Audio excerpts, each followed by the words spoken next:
Assalamualaikum warahmatullahi wabarakatuh. Innal hamdalillah nahmaduhu wa nasta'inuhu wa nastaghfiruhu wa nastahdihi wa na'udzu billahi min shururi anfusina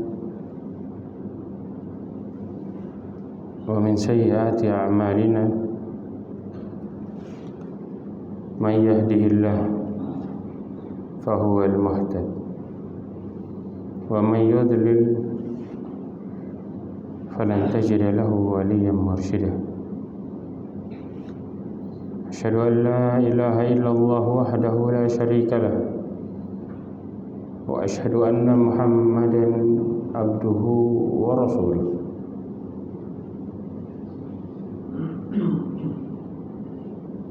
بلغ الرسالة وأدى الأمانة ونصح الأمة وتركها على محجة البيضاء ليلها كنهارها لا يزيغ عنها إلا هالك. أما بعد معاشر المؤمنين rahimani wa rahimakumullah jami'an. Marilah kita selalu menjadikan syukur dalam hidup kita, baik dalam kondisi bahagia ataupun susah. Rasulullah SAW mengajarkan kepada para sahabatnya untuk selalu mensyukuri, bahkan ketika mereka kena musibah pun sebelum mengatakan inna lillahi wa inna ilaihi raji'un, mereka mengatakan alhamdulillah. Bahkan dalam hadis Rasulullah SAW disebutkan ketika Rasulullah SAW melihat sesuatu yang disenanginya, Rasulullah mengatakan alhamdulillah bi ni'matihi tatimmus shalihat. Namun ketika Rasulullah melihat sesuatu yang tidak disenanginya, maka dia membaca alhamdulillahi ala kulli hal. Ya. Ketika disenangi, Rasulullah mengatakan segala puji bagi Allah yang dengan nikmatnya Allah sempurnakan kebaikan. Ketika melihat sesuatu yang tidak disenangi, Rasulullah mengatakan segala puji bagi Allah atas segala sesuatu keadaan. Subhanallah. Lihat bagaimana kita menjadikan bersyukur kepada Allah, memuji Allah dalam berbagai kondisi. Karena pada dasarnya kenikmatan ataupun sesuatu hal yang tidak menyenangkan semuanya judulnya cobaan.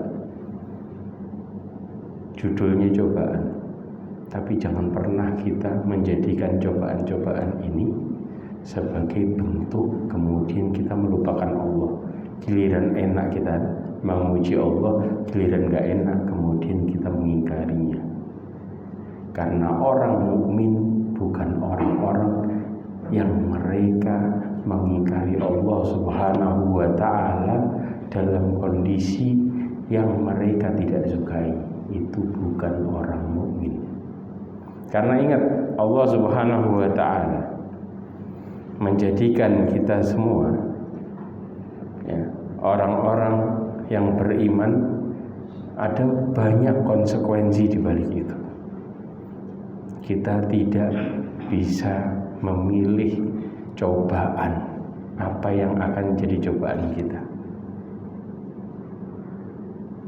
Ma'asyiral mu'minin rahimakumullahu jami'an. Saya ingin sedikit menyinggung kemarin sebelum PPKM ya, sempat ada pertanyaan tentang masalah dusta. Ada hadis Rasulullah SAW mengatakan yang diriwayatkan oleh Muslim malah, tidak ada penyakit menular. Maka kalau dari situ, berangkat dari situ, berarti corona ini nggak ada dong. Orang mengatakan corona kan menular tuh, ya itu berarti hoax. Hati-hati. Berusahalah. Memang kalau melihat dari konteks hadisnya, kalau kita nggak paham dari hadis yang lainnya, kita akan mengatakan oh itu benar itu perkataan. Makna dari bahasa Arab ke bahasa Indonesia bukan tambah luas, tambah sempit. Ya. Kita kalau mengartikan konteks, secara konteks ini bahasa Arab ke bahasa Indonesia, itu yang jadi awalnya luas jadi sempit. Makanya kita butuh kemudian memahami lebih dalam lagi. Ya. Rasulullah SAW mengatakan ini, ya, jangan kemudian kita langsung mengambil tuh dalil tanpa ngelihat syawahid. Ulama selalu memahami sebuah dalil, ngelihat dalil-dalil yang lain yang mendukungnya. Karena Quran dan hadis itu saling mendukung, bukan kemudian saling bertentangan, nggak ada, saling mendukung. Nah, ini yang kemudian saya ingin sedikit bahas, baru nanti kemudian masuk pembahasan kita, melanjutkan kitab. Coba kita nggak bisa paham. Rasulullah SAW mengatakan di dalam hadisnya, kata Rasulullah SAW, la adwa, wala tiara, wala hammah, wala safar, wala naw, wala al-ghul, wa yu'jibuni al-fa'al, wa yu'jibuni fa'al. Rasulullah mengatakan la adwa. La adwa ketika kita mengartikan adwa ini penyakit menular. Tidak ada penyakit menular. Nanti dulu ini gimana. Yang kedua, wala tiarah. Tidak ada kesialan. Tiarah itu dari kata at-tair, burung. Maksudnya kesialan apa? Kan artinya burung, nggak ada burung dong, bukan. Kesialan dikaitkan dengan sesuatu. Kemudian wala hamah. Ya, tidak ada hamah, burung hantu. Burung hantu kan ada, ini kalau nggak ada. Nah, ini kalau kita memahamin cuman sekedar ini kita bingung nih hadis. Ya. Kemudian wala safar. Tidak ada safar. Safar itu apa? Nama bulan. Ya, nanti maksudnya apa? Saya jelasin. Kemudian wala naw. Naw itu tidak ada ramalan bintang. Nah, orang suka zodiak. Nah, di sini ini bantahkan. Kemudian wala al-ghul. Al-ghul di sini adalah nama jin. Ya. Kemudian yu'jibunil fa'al. Rasulullah menyukai fa'al. Fa'al itu rasa optimis. Ya. Pikiran positif. Atau husnudon kayak model gitu. Orang yang kemudian hidupnya optimis, kemudian nggak merasa, nggak gampang putus asa. Nah, ini yang disebut dengan fa'al. Ya, orang-orang yang seperti ini Rasulullah takjub sama mereka karena seorang muslim harusnya seperti itu. Nah, kita bicara masalah yang pertama la adwa. Tidak ada penyakit menular. Maksudnya apa? Hadis ini membantah kebiasaan jahiliyah. Dalam riwayat hadis yang lain yang diriwayatkan oleh Bukhari dan Muslim, dalam Sahihain disebutkan, ya, bahwa sesungguhnya sebagian sahabat radhiyallahu anhum berkata, wahai Rasulullah, sekelompok onta berada di tengah padang pasir, kemudian masuk ke dalam onta yang terkena penyakit kudis dan menular ke onta yang lain. Maka Rasulullah mengingkari keyakinan ini dengan mengatakan, lantas siapa yang menularkan pertama kalinya? Maksudnya apa? Tidak ada penyakit menular dengan sendirinya tanpa peranan Allah. Selesai. Artinya penyakit itu, orang karena penyakit, siapapun dia, itu merupakan takdir dari Allah. Allah yang kemudian mentakdirkan fulan bakal kena penyakit. Kita nggak bisa milih. Ini cobaan. Cobaan tuh nggak kemudian selalu nggak enak juga. Allah kasih cobaan yang nggak enak juga. Tapi perlu diingat, subhanallah, ada sebuah nasihat, saya pernah dapat SMS. Nasihat yang luar biasa. Ketika engkau bangga dengan kedudukanmu, maka ingatlah nasibnya Firaun. Ketika engkau bangga dengan hartamu, maka ingatlah nasibnya Qarun. Lihat bagaimana kemudian kita diingatkan dengan kita ini kembali sama Allah Subhanahu wa ta'ala. Kalau kita diuji dengan yang enak, ingat orang-orang yang dapat yang enak, mereka kemudian terjerumus, mereka jadi gak enak, lebih parah. Tapi orang yang kena musibah, mereka lebih gampang dekat sama Allah. kalau mereka mukmin yang sebenarnya. Maka kemudian Allah menjadikan penyakit itu diberikan sebagai cobaan supaya mereka dekat. Ada yang tambah jauh yang nggak percaya. Makanya orang yang kemudian mengatakan, ya, oh corona hoax, lihat hasilnya. Mereka hidupnya semakin ketakutan. Benar enggak, benar enggak, benar enggak. Karena mereka tidak mempercayai datangnya penyakit dari Allah Subhanahu wa taala. Ini yang terjadi. Pemahaman yang salah memakan diri mereka sendiri. Bahkan kemudian Rasulullah SAW ya mengatakan tidak ada penyakit menular di sini. Kalau tidak ada penyakit menular, Rasulullah nggak akan pernah menasihati ini. Di dalam hadis yang lain yang diriwayatkan oleh Bukhari dan Muslim, kata Rasulullah, la yuradul mumrid 'alal musih. Rasulullah mengatakan jangan mencampurkan onta yang sakit dengan onta yang sehat. Berarti apa? Di sini kita juga diharuskan untuk ikhtiar. Kan datangnya dari Allah. Tawakal, nggak bener. Kita juga disuruh ikhtiar juga. Artinya jaga-jaga kondisi. Ya, paham ya?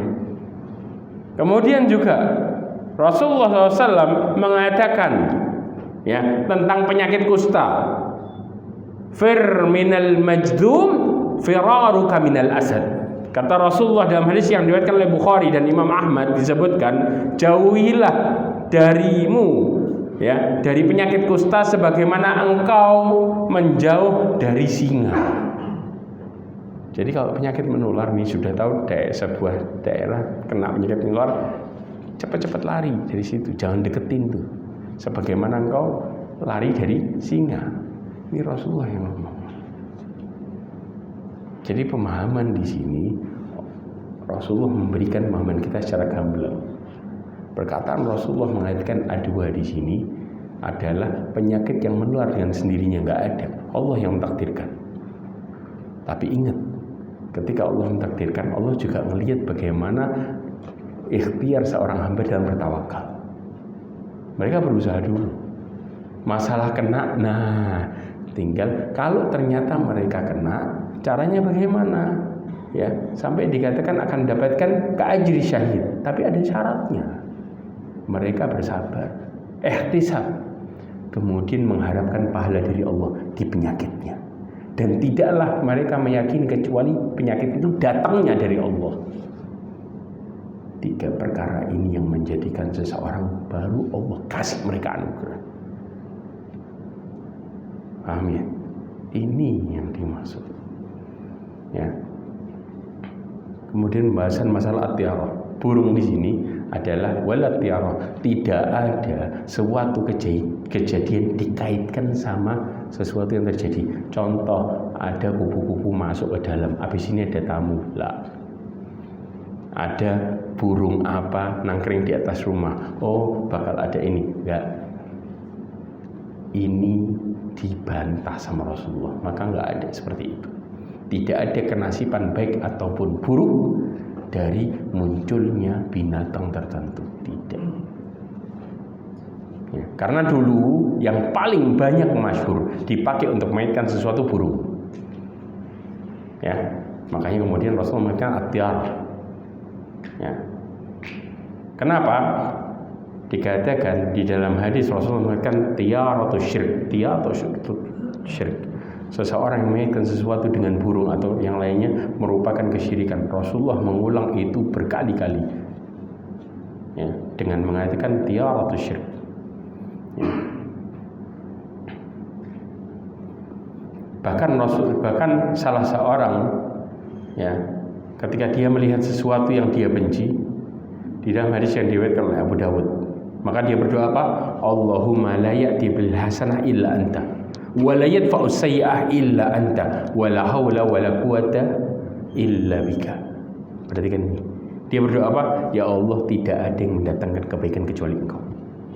Dan tidak ada yang bisa menolak keburukan kecuali Engkau. Dan tidak ada daya dan upaya kecuali dengan izin-Mu. Selesai. Makanya kemudian Nabi Ibrahim ketika dilempar ke dalam api, Nabi Ibrahim mengatakan hasbiyallah wa ni'mal wakil. Hasbunallah wa ni'mal wakil. itu kata-kata itu adalah kata-kata yang seperti ini. Mereka bergantung sama Allah Subhanahu wa taala, tidak menggantungkan sesuatu nasib dengan tanda-tanda di sekitarnya mengatakan perkata itu. Kemudian hammah di sini adalah burung hantu. Dulu orang sering mengaitkan burung hantu dengan kematian. Paham? Jadi kalau ada burung hantu di atas rumahnya berarti ada yang mau mati. Kejadian nggak sekarang? Sekarang burung apa? Gagak. Oh, berarti ada yang mati di sekitarnya. Hati-hati.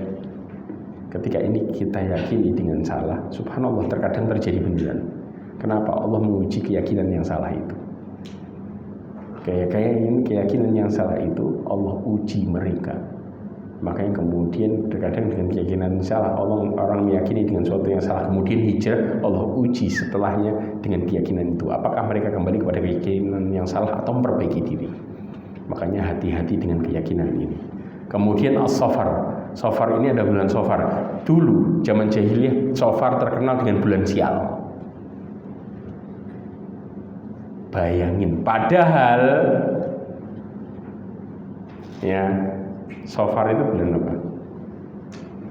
Nah, Safar itu dijadikan, bulan apa? Bulan kedua. Ya, Safar itu dijadikan dulu adalah bulan sial. Kenapa? Penyakit perut yang menular itu mereka meyakini tentang masalah Safar tersebut. Sebagian ulama mengatakan bahwa Safar adalah nama penyakit perut yang menular. Nabi SAW membatalkan keyakinan tersebut. Ya. Kemudian An-Nau ini adalah nama binatang. Dahulu orang-orang jahiliyah merasa sial dengan sebagian binatang. Ya, maka kemudian Rasulullah meyakini bintang, maaf. Bukan binatang, bintang. An-Nau. Makanya kemudian Allah menjadikan bintang itu 3. Di dalam hadis di dalam Al-Qur'an disebutkan. Ya. Yang pertama manfaatnya sebagai apa? Menghiasi langit, melempar setan salah satunya. Ya. Allah berfirman, "Walaqad zayyana as-samaa'a ad-dunya bimasabiha." Dalam surat Al-Mulk ayat 5. Kemudian Allah juga mengatakan, "Wa ja'alnaha," kami juga jadikan itu bintang, rujuman lisyayatin. Ya, jadi ada 2 sisi, ada 3 malah. Ya. Juga melempar setan, tapi juga sebagai tanda arah mata angin. Barat timur itu orang pelaut paling apal loh. Ya, oh ini bintang ke arah timur, ini bintang, subhanallah. Ya, tapi tidak dipakai dengan seharusnya. Padahal Allah Subhanahu wa taala mengatakan di dalam surat Al-An'am ayat 97. Wa huwa alladzi ja'ala lakumun nujuma litahtadu biha fid dhulumat. Allah menjadikan bintang supaya kalian dapat petunjuk pada waktu gelap. Gelap kemana? Kita nggak tahu, barat timur. Lihat ke atas ketahuan tuh. Tapi ini enggak. Bintang dipakai buat ngadu nasib, diputer. Orang bilangnya ilmu nujum, dipakai nggak seharusnya. Al-Ghul adalah jin yang mengganggu manusia di padang pasir, menyesatkan mereka di jalan dan menakut-nakuti mereka. Ya. Rasulullah SAW mengatakan dalam hadisnya yang diriwayatkan oleh An-Nasai. Rasulullah mengatakan, "Idza taghawwalat ghilan fanadu bil adhan." Ini terjadi memang dulu. Kata Rasulullah, apabila setan ghul tadi menakut-nakutimu, maka kumandangkanlah adzan. Hilang. Ya, makanya subhanallah, sebenarnya jin atau setan itu takut sama manusia. Ada sebuah kisah sahih, diceritakan seseorang datang kepada sebuah lembah, datang sendirian, masuk. Apa kata para jin? Ayo kita pergi. Manusia datang. Tiba-tiba tuh manusia masuk. Yang nunggu lembah ini, saya minta izin. Ternyata dia takut sama kita. Balik yuk.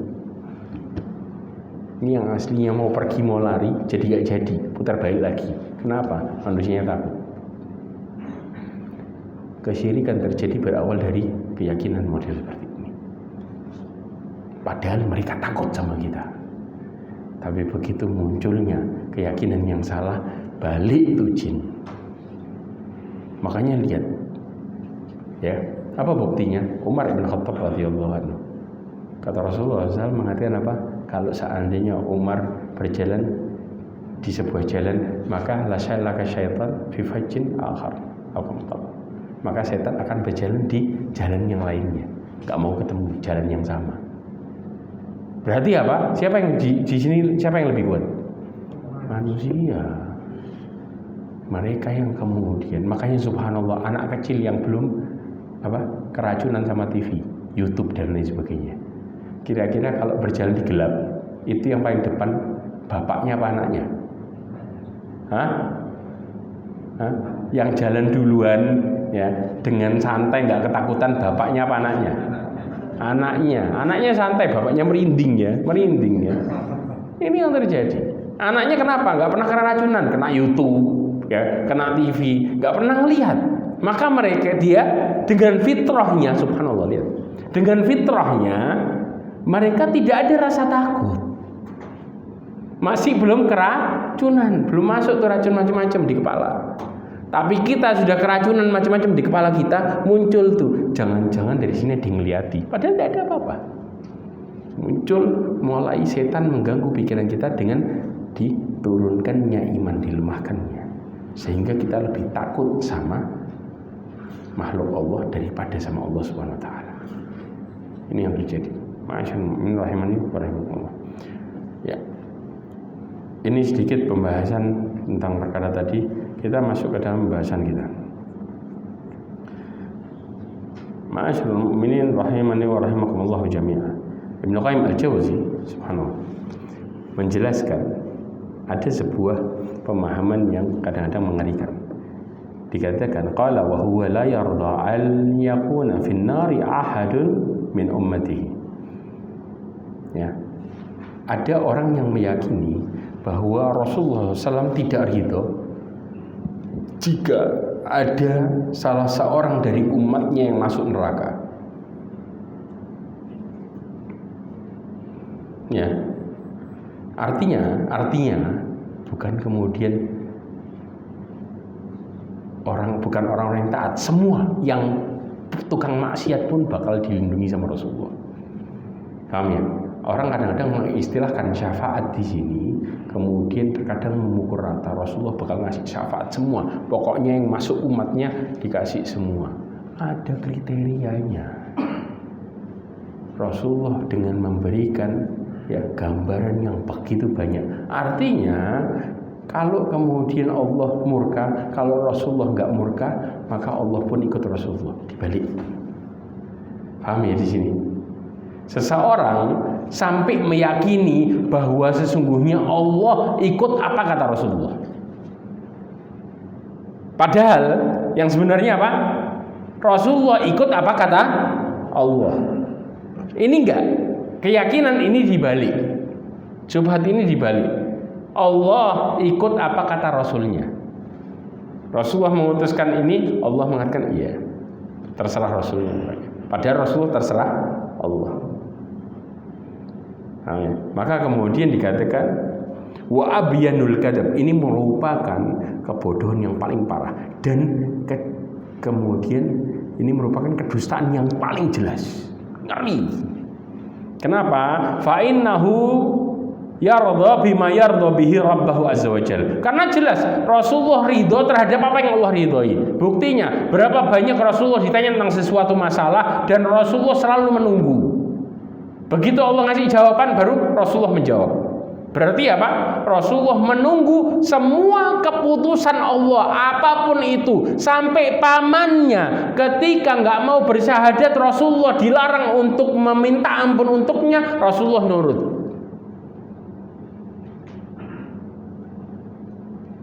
Paham ya? Ini yang terjadi. Ya.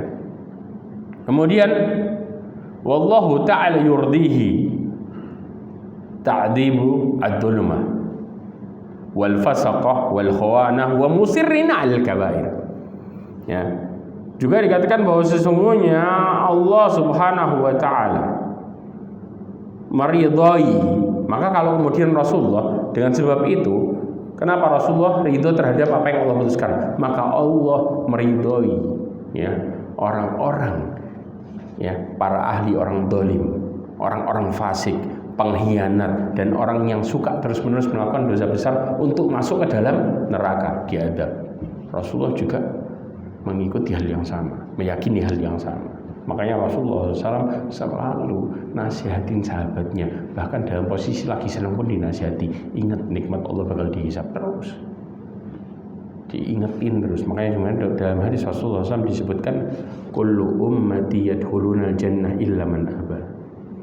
Semua umatku masuk surga kecuali yang nggak mau. Ini kan jelas sendiri, kecuali yang nggak mau. Berarti apa? Ada dari umatnya nggak mau masuk surga? Ada. Kemudian Rasulullah heran ditanya, "Wama ya apa ya Rasulullah? Siapa yang nggak mau masuk surga?" Kata Rasulullah, "Man ata'ani dakhalal jannah." Orang yang mengikutiku itu masuk surga. Wa man asani faqad aba. Dan orang yang menyelisihiku, mereka yang nggak mau masuk surga. Mereka ngaku umatnya Rasulullah nggak? Ngaku, tapi nyelisihi. Kata Rasulullah, berarti itu nggak masuk surga. Jelas. Dalil yang kedua, Rasulullah mengatakan, berapa banyak Rasulullah mengatakan tentang perkara ini dengan mengatakan dalam hadis yang Bukhari dan Muslim, dikaitkan dengan perkataan yang lain tentang masalah nikah. Rasulullah mengatakan di akhirnya, an-nikahu sunnati, faman raghiba an sunnati falaysa minni. Jelas. Barang siapa yang membenci jalanku, nggak suka sama jalanku, maka bukan dari golonganku, walaupun ngaku mereka, tapi bukan dari golongan Rasulullah. Jelas. Orang yang nggak ngikuti jalan Rasulullah, nggak nyari jalan sendiri menurut keinginan diri sendiri, maka bukan dari golongannya, bukan dianggap umatnya, walaupun hidup setelahnya. Ya. Bahkan Rasulullah mengatakan, ini qad taraktu fikum syai'ain lan tadillu ba'dahuma abada, kitab Allah wa sunnati. Aku meninggalkan setelahku dua perkara, gak akan pernah tersesat orang yang ngikuti dua perkara ini, yaitu apa? Al-Quran dan Sunnah. Berarti orang yang tidak mengikuti dua perkara ini berarti tersesat. Yes. Kemudian bahkan Rasulullah mengatakan tentang kejadian yang sekarang. Kata Rasulullah SAW, fa'innahu mayya'ish minkum ba'di. Sesungguhnya kalian, siapa yang hidup setelahku, berarti setelah Rasulullah meninggal, ya, fasayara ikhtilafan katsira, bakal ngelihat pecah belah yang banyak, perbedaan yang banyak, fitnah yang ngeri. Rasulullah sudah ngomong nanti bakal ngelihat kalian. Kenapa? Fa'alaikum, orang pas posisi ini, fa'alaikum bisunnati wa sunnatul khulafa ar-rasyidin al-mahdiyyin min ba'di addu 'alaiha bin nawajid. Hendaklah kalian pada jalanku. Kalau ngelihat kayak gitu, sudah balik kepada Quran dan Sunnah, pegang tuh kuat-kuat. Dan sunnatul khulafa ar-rasyidin al-mahdiyyin min ba'di, sunnahnya para sahabat, jalannya para sahabat, pegang dengan gigi geraham, jangan dilepas. Makanya di dalam hadis yang lain Rasulullah mengatakan, nanti di akhir zaman seseorang yang memegang agamanya qalqabidi alal jamar, kayak megang bara api. Hatta panas, dihina sana sini, dihimpit sana sini, ditekan sana sini, tetap pegang, jangan dilepas. Lepas salah. Kenapa? Gara-gara takut panas, gara-gara takut hinaan, dilepas, salah. Tetap dipegang. Karena apa? Konsekuensinya besar. Di dalam hadis Rasulullah ketika menyebutkan perkara ini, Rasul juga mengatakan, seseorang al-amilina, seseorang yang melakukan di dalamnya kahomsina rajula, kayak pahala 50 laki-laki. Satu orang di saat itu lagi panas-panasnya agama itu, ya, pelakunya satu orang pahalanya kayak 50 laki-laki. Kemudian sahabat bertanya, al-khamsina rajulan minhum, apakah kayak 50 laki-laki di antara mereka kualitas pahalanya? Kata Rasulullah, bal khamsina rajulan minkum, akan tapi seperti 50 laki-laki di antara kalian. Menunjuknya ke sahabat. Satu orang Ketika dia bersabar dan tetap istiqomah di jalannya, kayak pahala 50 sahabat. Ya. Ini yang terjadi. Kalau kita kemudian di tengah fitnah yang macam-macam, subhat yang macam-macam, kita tetap di jalan Allah dan Rasulnya, nggak ngikutin tren. Selesai. Kenapa? Karena kebanyakan manusia menyesatkan. Ma'asyiral mu'minin rahimani wa rahimakumullah jami'an. Yang berikutnya, Ibnu Qayyim al-Jauzi mengatakan wa ka'ittikali ba'dihim ala qaulillahi ta'ala innallaha yaghfiru dzunuba jami'a. Sebagian yang lain ada yang berpikir mengandalkan kita nggak bakal diadab, pakai racun yang lain dengan mengatakan apa? Allah mengampuni semua dosa. Berarti apa? Sebelum meninggal bakal dihapusin. Tanpa taubat juga dihapusin. Kenapa? Kan Allah sendiri yang ngomong. Ini ayat coba dibaca penuh, jangan dipotong. Nah, ini Az-Zumar ayat 53 main dipotong aja. Cari yang enak pas dipotong kemudian dikasih. Ya iya. Kenapa? Allah mengatakan di dalam Al-Quran apa? Kata Allah Subhanahu Wa Taala. Allah mengatakan sebelumnya. Qul ya ibadiyalladzina asrafu ala anfusihim.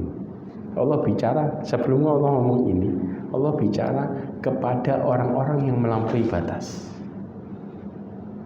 Ya, orang-orang yang keluar jalur, orang-orang yang ahli maksiat.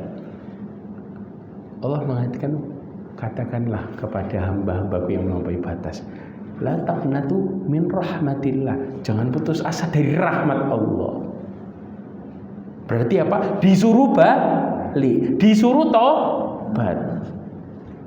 Tobat dulu baru. Kenapa? Innallaha yaghfiru dzunuba jami'a. Begitu tobat, Allah ngampunin semua dosa, enggak dipilih-pilih. Ini yang enggak diampuni enggak. Tapi disuruh balik dulu. La taqnatu min rahmatillah. Jangan putus asa dari rahmat Allah. Rahmat Allah apa? Allah kasih rahmatnya ketika hambanya kembali bertobat. Baru muncul rahmatnya. Ya. Makanya kemudian Allah Subhanahu wa taala, wallahu ya'idukum maghfiratan wa fadla. Perhatikan ayat. Ketika Allah bicara tentang godaan setan, Allah mengatakan asy-syaitanu ya'idukumul faqra wa ya'murukum bil fahsya. Surat Al-Baqarah. Setan itu menakut-nakutin kalian tentang kemiskinan dan nyuruh kalian bermaksiat. Kalau kita ngikutin rasa takut itu, ya, makanya orang yang haram pun disikat supaya nutupin rasa takutnya. Sampai orang mengatakan yang haram aja susah nyarinya apalagi yang halal. Ya, tapi kalau kita kembali kepada Allah, wallahu ya'idukum maghfiratan wa fadla. Perhatikan nih ayat baik-baik.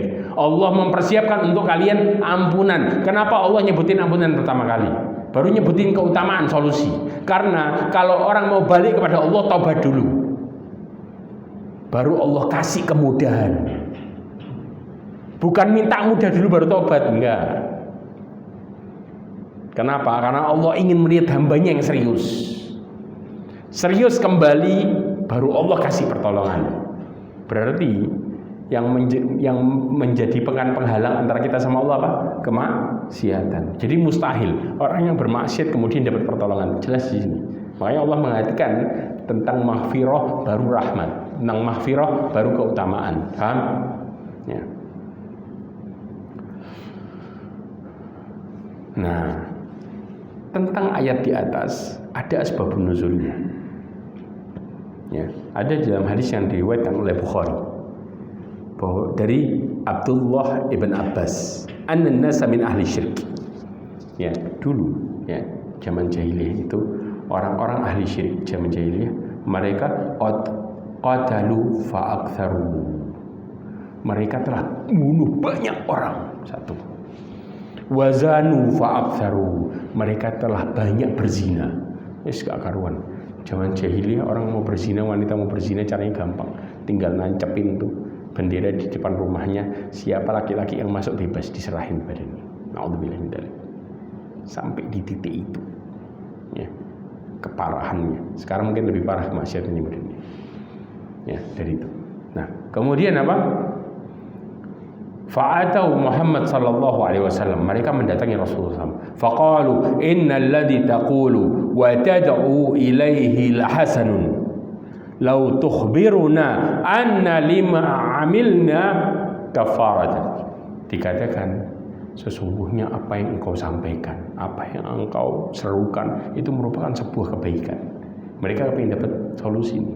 Kalau seandainya engkau memberikan kepada kami solusi tentang kafarah, ngilangin dosa-dosa kami yang banyak yang dulu, maka itu suatu perkara yang baik. Mereka berharap itu. Maka kemudian Allah menurunkan surat Furqan ayat 68. Allah berfirman, "Walladzina la yad'una ma'allahi ilahan akhar wa la yaqtuluna an-nafsa allati harramallahu illa bil haqq wa la yaznun." Ya.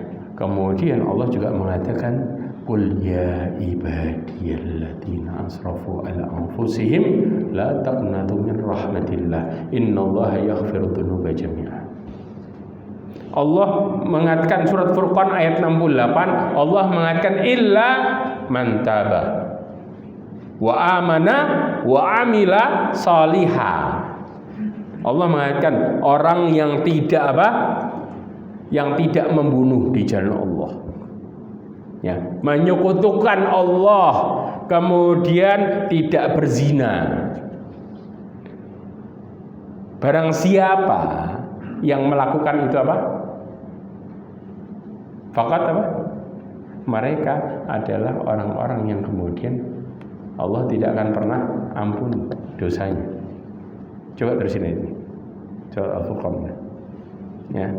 Ayat 68. Kecuali kata Allah illa man taba, kecuali orang yang kena dosa tiga ini gede semua: syirik, bunuh, zina. Jelas sampai Allah sebutkan dalam Al-Quran. Caranya apa? Kemudian Allah kasih solusi sama orang-orang di saat itu, para ahli zina, kemudian banyak bunuh, syirik, itu dikasih solusi. Kecuali taubat satu. Habis taubat apa? Beriman, memperbaiki dirinya, kemudian melakukan amal soleh, melakukan keyakinannya tadi, taat, tambah dekat, benci sama dosa-dosanya yang dulu, ya kan? Nah, kemudian Allah menurunkan bersamanya tentang seruan orang-orang yang sudah jauh, dekat yuk, semua dosa bakal diampuni. Allah menambahi dengan ayat ini, katakanlah hamba-hambaku yang melampaui batas, jangan putus asa dari rahmat Allah. Allah mengampuni semua dosa. Paham sampai sini? Ini asbabun nuzulnya.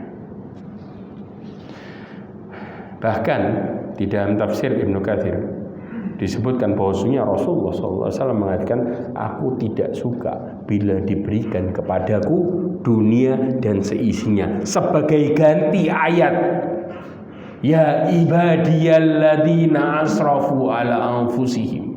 Aku kalau dikasih ayat, kalau dikasih dunia dan seisinya, kemudian ayat ini dihapus, aku lebih milih ayat ini.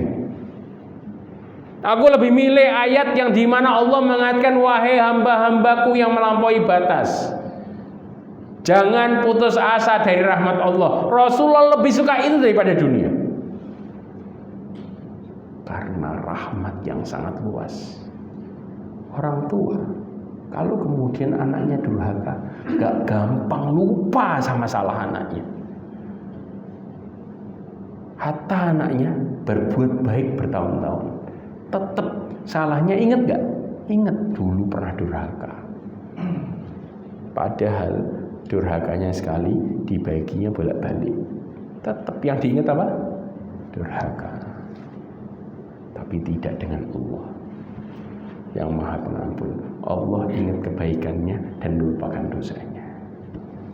Subhanallah. Ini yang terjadi. Maka beribadahlah, mendekatkan diri kita kepada Allah menurut cara Allah. Jangan kita bertobat menurut cara kita sendiri. Orang maksudnya apa? Orang yang bertobat menurut caranya sendiri, mereka nggak akan pernah yakin dosanya diampuni. Kenapa? Karena manusia sama manusia, kalau salah belum tentu dimaafkan.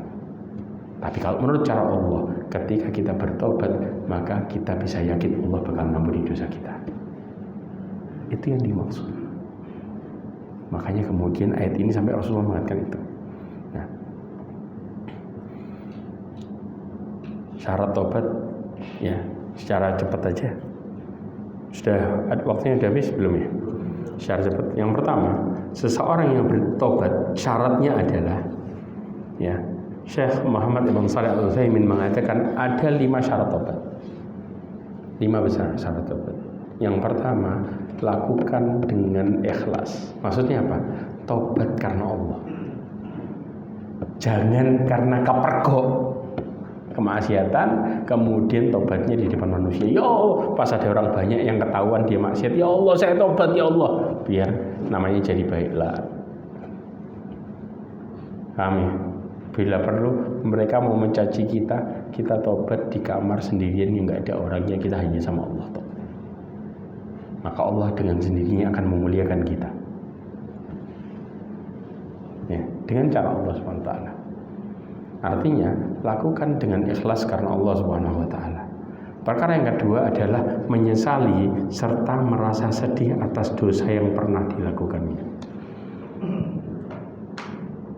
Wadannuni iddahaba ghadiban. Ketika Nabi Yunus pergi dalam posisi marah, kemudian tiba-tiba dalam perut ikan, dia mengatakan apa? La ilaha illa anta subhanaka inni kuntu minadh dhalimin.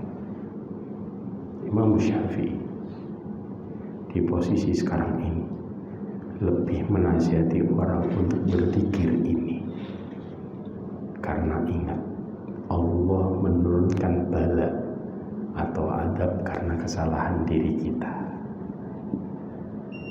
Makanya kemudian ketika Nabi Yunus dalam perut ikan gara-gara pergi dari umatnya, emosi, kaumnya gak mau dengerin, Allah negur dalam perut ikan, kemudian tiba-tiba taubat dengan mengatakan la ilaha illa anta, tiada Tuhan yang berhak disembah dengan benar kecuali Engkau, subhanak, maha suci Engkau, inni kuntu minadh dhalimin, aku termasuk orang-orang yang zalim. Ketika itu dibaca, tiba-tiba Allah keluarin dari gelap di dalam kegelapan. Allah keluarkan, diberikan solusi di saat semua orang tidak bisa berbuat apa-apa. Siapa yang bisa dengar? Tahu Hud yang menelan. Hud ini dalam istilahnya ikan paus. Pausnya paus biru. Paus biru itu kalau buka mulut, ya 100 orang bisa duduk di mulutnya. Saking gedenya. Silahkan cek di Google besarnya paus biru, banyak diabadikan. Ya. Nyelan 1 orang, 100 orang bisa duduk di dalamnya, apalagi kemudian nyelan 1 orang, gampang. Ya. Kemudian paus biru ini paus yang kemudian bisa hidup di dasar laut, yang kilometer, dalamnya luar biasa, bisa hidup dalam itu. Ya, bayangin, gelapnya malam, gelapnya laut, gelapnya perut. Ada yang bisa dengar dari makhluknya ketika mengatakan tolong saya, jawabannya tidak. Maka kemudian Allah ngasih contoh dengan mengatakan la ilaha illa anta subhanaka inni kuntu minadh dhalimin. Dan Imam Syafi'i menyarankan perkara itu karena seperti kondisi kita sekarang, di tengah-tengah kemaksiatan yang banyak orang melakukan maksiat jadi biasa. Orang mukmin yang lihat jangan heran, biasa zaman sekarang. Orang yang keimanannya yang soleh, dia ngelihat kemaksiatan itu nggak kaget, ya apa enggak? Maka kemudian ketika Allah menurunkan cobaan secara besar-besaran, sama. Maka kita mau keluar dari cobaan itu, kita berdoa dengan doa Nabi Yunus dengan mengatakan perkara ini. Makanya kemudian apa? Menyesali dosa dan sedih. Di balik penyesalan itu kita minta sama Allah ngakuin dosa kita. Makanya kemudian perkara yang ketiga adalah seseorang berusaha untuk mengakui dosanya. Ya, perkara yang ketiga dalam taubat apa? Mengakui dosa. Ya, dari kesalahannya. Dan yang keempat adalah bertekad untuk tidak mengulangi dosanya lagi. Ya, bertekad untuk tidak mengulangi dosanya lagi. 4. Ini 4 pada umumnya. 5 apa? Tidaklah mereka bertobat bukan di waktu yang tidak bermanfaat tobat lagi. Tahu yang maksudnya tidak bermanfaat? Yang tidak bermanfaat ada 2 kondisi besar. Kondisi secara umum dan kondisi secara khusus. Kondisi secara umum apa? Yaitu terbitnya matahari dari barat. Itu semua nggak bisa tobat. Di saat itu kejadian kiamat, masing-masing bawa hartanya. Mau nggak? Saya juga punya. Mau nggak? Tapi sudah nggak manfaat lagi. Kenapa? Karena mereka sudah melihat kiamat kayak gitu. Tidak bisa. Yang kedua adalah secara khusus masing-masing kematian. Allah Subhanahu wa Ta'ala berfirman di dalam Al-Quran. Kata Allah Subhanahu wa Ta'ala, "Wa laysatit taubatu lilladzina ya'maluna as-sayyi'at hatta idza hadara ahadahumul maut qala inni tubtul an walal ladzina yamutuna wa hum kuffar." Allah mengatakan taubat itu bukan bagi orang-orang yang kemudian datang kematian. Malaikat mau datang mengatakan saya taubat, nggak diterima. Malaikat maut sudah mau nyiap mencabut nyawanya, dia mengatakan saya taubat, tidak akan pernah bisa. Dan Allah juga mengatakan dan juga tidak bagi orang-orang yang mati dalam posisi kafir, nggak bakal diterima. Selesai. Ya, makanya kemudian Rasulullah SAW mengatakan la tazalu taubah. Ya, dari Abdullah ibn Amr, Nabi SAW mengatakan la tazalu taubah tuqbal hatta tatlu asy-syams min maghribiha. Ya, kata Rasulullah, taubat itu masih diterima selama belum terbit matahari dari barat. Dan juga Rasulullah SAW juga mengatakan, ya, Allah Subhanahu wa Ta'ala